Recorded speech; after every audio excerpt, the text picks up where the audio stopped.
What's up? What's up, my Mind Your Money business folks? It's me yet again with another video on today's stock market news. And as always, hopefully you are in the market and not trying to time the market, because that is simply impossible to do.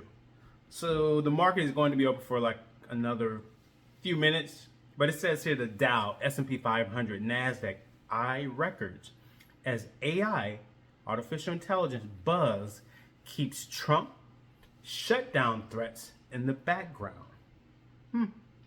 Okay, so let's see what happened today. Hopefully you guys are having a blessed day, a good day. It is Friday here. I'm supposed to be off, but because of the government shutdown, I have to go into work. So yeah, it's just me in the office. So it says here, U.S. stocks rose on Thursday as the AI trade continued to power a push for fresh records amid new buzz around OpenAI. Meanwhile, investors kept an eye on developments in Washington, weighing the chances of a lengthy U.S. government shutdown. The tech-heavy NASDAQ composite rose 0.4%, the S&P 500 0.2%, the Dow rose 0.3%. So stocks were aiming for more records one day after the S&P 500 closed above 6,700 for the first time. A wave of good news from the AI sector lifted chip stocks worldwide, with Nvidia rising to a record high. AMD and SK Hynix also gained. OpenAI valuation soared to $500 billion after an employee share sale, boosting tech rally hopes despite fears of an AI bubble.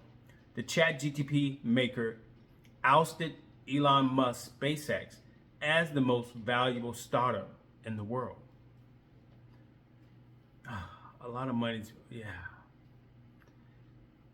Okay. I was going to say something, but I keep it to myself. Markets have so far been unperturbed by the U.S. government shutdown, which looks set to drag on at least until the end of the week. President Trump is amping up his rhetoric against Democrats, threatening to fire thousands of federal workers and canceling billions of dollars in federal funding to blue states. Trump said he is meeting on Thursday with OMB Director Russ Vought, who has been leading White House strategy in the shutdown, to discuss which Democrat agencies should be cut. That's interesting.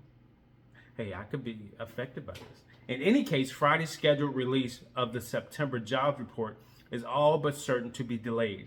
That has Wall Street looking elsewhere during the federal data blackout, as Fed policymakers have indicated cracks in the labor market will loom large in their October rate decision.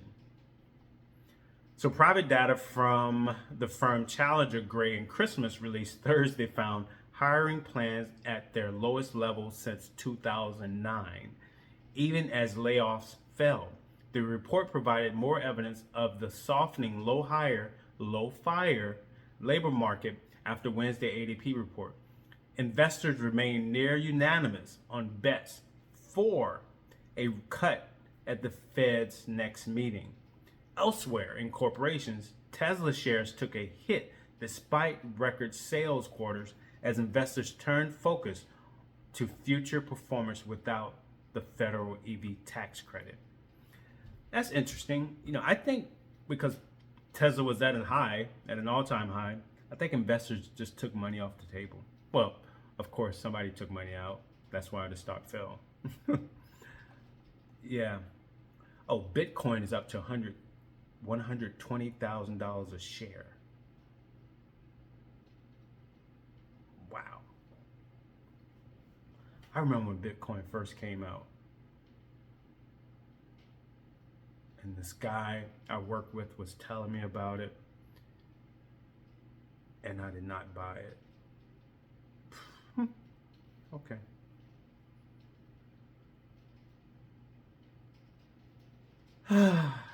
Yeah, there's a lot going on, people. So let's see what happened in the market.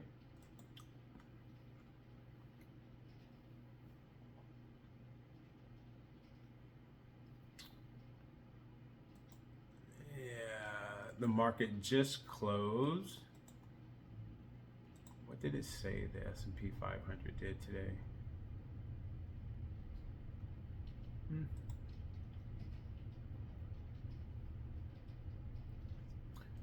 Refresh. All right, so let's see what happened in the market. SPLG, S&P and S&P 500 ETF gained 9 cents today, closing out at $78.72. Hey, I'll take that. Meta gained $9.71 today, closing out at $727.05. Broadcom gained $4.79 today, closing out at $338.18. Palantir gained $2.10 today, closing out at $187.05. Tesla lost $23.46 today, closing out at $436. Nvidia gained $1.70 today, closing out at $188.94. FTEC, an information technology ETF, gained $1.78 today, closing out at $225.72. I actually bought more stock today. I woke up early and bought some stock. Yeah. So that's it, people. That is it. You know, as always, my normal spill: get out of debt, because debt has a lot of Americans in the chokehold.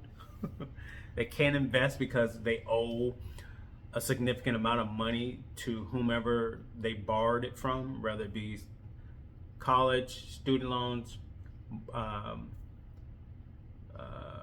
personal loans, car loans, just all forms of debt. Mortgages, people are into debt. You know, another rule of thumb for mortgages, right? I follow this rule. My mortgage payment should be no more, my mortgage or rent payment should be no more than 25% of my take-home pay. So just average up how much money you bring in each month and multiply that times 0.25. And whatever that amount is, that's how much you should be paying for rent. Now, if you don't make a lot of money and you're saying there's no way possible for me to pay 25% of my income because of the location that I live in, maybe you need to move. Maybe you need to get a second job. If you have 2 jobs already, maybe you need to get a third. And if a third job is not possible, again, maybe you need to move to a new location where it's more affordable, right? You know, life's all about decisions, so you have to make one. So if you're in a place where you can't really afford to live, or where rent is high and your income is at its peak, and you're not willing to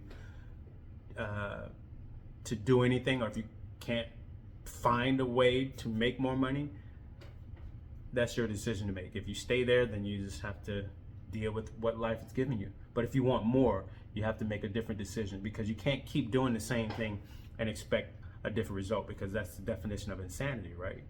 So you have to do something different. You have to. And the sooner you make it, the better. But you need to get out of debt. And the only way you can get out of debt is by creating a plan. And that plan is called a budget.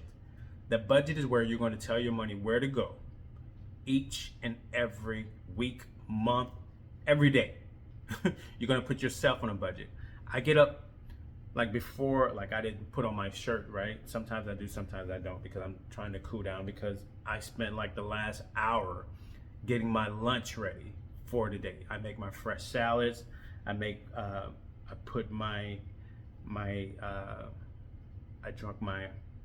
drank some tea this morning, some hot tea, put something warm in my system before anything else. I put my 6 bottles of water into my Yeti with lemon, cucumbers. I added some cayenne pepper today. I don't know how that's going to go, but we'll see once I taste it. I made my smoothie, and it takes time, at least for me, to do all that stuff. So I wake up early enough to do that, to take my lunch, because I'm not going to pay $10, $15 every day for breakfast. My smoothie is going to be my breakfast. The salads and the fruits that I cut up and take with me is going to be my lunch, because I'm not paying for it. I'm not stopping by Starbucks for a coffee. I make my coffee or tea at home. And then if I want more, I take it with me at work. I take it with me to work. That's how I save money. Then I don't stop at restaurants or fast food places when I leave work. When I'm coming home, I cook enough food I meal prep pretty much. On Sundays every week, I cook enough food that will last me for the week for dinner. And I make my salads every day for lunch. And it switches, I switch it up. Either way, you have to find what works for you. That's how I save money. I don't go out shopping.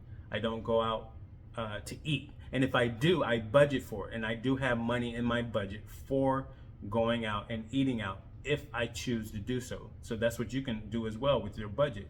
You can create these segments where this is your going out money. Once you're debt free, you shouldn't be going out and doing anything, going out to eat, going out to clubs, spending money on clothes when you're trying to get out of debt. All that should cease, and you should get rid of those credit cards, get out of debt, and while doing so, you should not be spending any money outside of basic necessities, like your rent, your mortgage, your food, to keep a roof over your head, to keep your car running, those things. Your four walls, right? But other than that, nothing else should be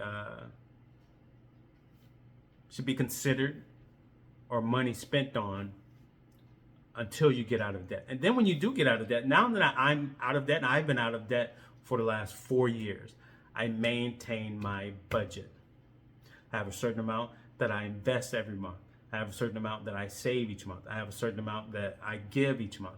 I have a certain amount that I spend on food, gas. I have it all. I know how much money I spend on food. Oftentimes I don't go over that budget. I know how much I spend on gas every month. Yeah. So that's what you should do. Get on a budget, people. Live below your means, especially while you're young, because we really don't need that much. And then here's the thing. Even though a lot of people who have a little, and for some strange reason, well, not strange reason, but because of what we're shown on TV, social media, we want a lot because we see other people with a lot, so we want that too. Here's the thing. Once you get it, you're going to see that it's really not that big of a deal. Once you get that Mercedes and you drive it for a while, it's just a car. Once you move into that big house, you realize it's just a house and it's really too big, because now who's going to clean it? Are you going to pay someone to clean it, or are you going to clean it? Then no one considers the maintenance on those homes and the yard, the upkeep of a home, and all those things that people don't consider can be overwhelming once you experience it.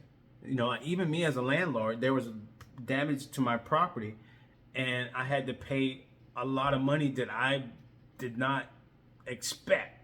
But that's the price of being a landlord. So there's a price to being a homeowner. And if you're not aware of how to take care of a home, a lot of things will catch you by surprise. And if you don't have the money to take care of those items, that can become a burden, which brings about stress. So yeah. Anyway, let me get off my soapbox. But like, comment, subscribe, share this video. Let me know what you think. If you think anything at all, you guys have a blessed day. Oh, also stay on top of your health, people. Health is also wealth. Yeah, that's all I'm going to say about that. Did I say like, comment, subscribe? Oh, disclaimer, I'm not a financial advisor, nor am I pretending to be one. So any and all information on my channel is for entertainment purposes only. So please consult with a financial advisor before you invest any of your hard-earned money. All right, so you guys take care. Have a blessed day. Peace.